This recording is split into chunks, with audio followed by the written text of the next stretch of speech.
You have to be foolish enough to think you can and you will. This is something that stays close to my heart, rightly said by Walt Disney. Today, I would like to talk about my dreams. Let us not only name those things as dreams, these are my goals. These goals are in a limited period of time that I have given to myself so that I could measure my progress accordingly. Now, if I start talking vaguely about certain kind of goals and dreams and aspirations that I have, I would be just throwing arrows in the dark and nothing else. Rather than that, let me give you a framework that I have for myself. I have three particular goals in my life, three major goals. The first one, the financial goal. If I say that I don't want money, then I would be lying to you. Yes, I do want money, but how much money do you need? That is the question.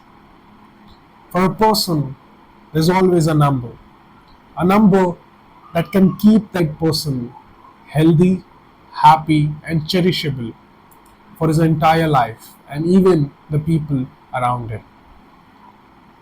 I want you to come up with that number. Do your calculations.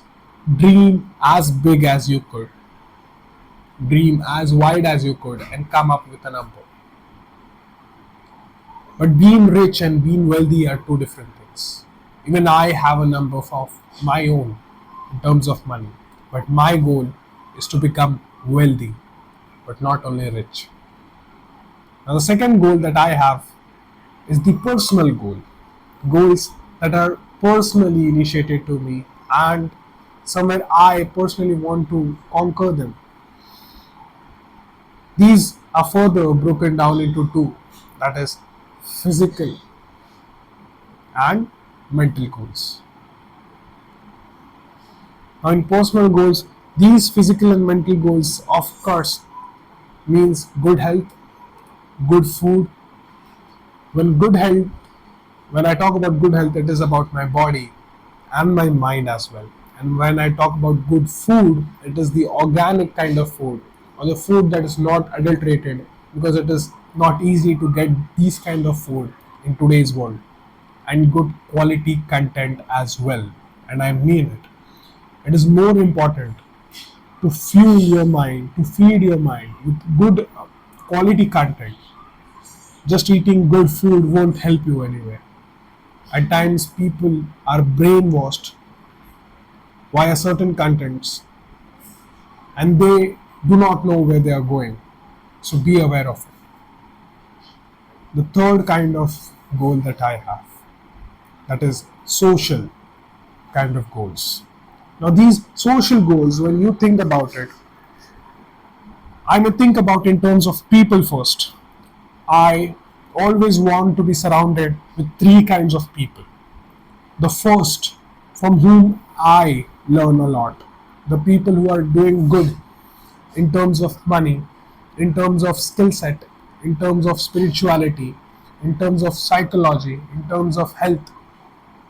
I want to surround with these people who inspire me more, from whom I learn. The second is the people from whom I compete with, healthy competitions. Because if there is no one to compete with, you wouldn't be getting out of your bed to go and take that stride that is needed. And the third kind of people that I want myself to be surrounded with is people who want to learn from me. Because it is not only about taking from the universe, but it is also more about giving back. Because whatever we give back to the universe comes back to us. And in the end, there's always a question that arises in my mind: what is something that you would like to do after you have achieved your major financial goals for which you have to don't work so much? Well, I have written a line somewhere in a small notebook few years back. I want to influence young minds for good. That is my what to do thing after I achieve my major goals. That is something that I want to give back to the society. I want to influence young minds for good, and the number is 10 million young minds. That is my dream, my aspiration. What is yours? Please do share with me. Over to you. Think about it.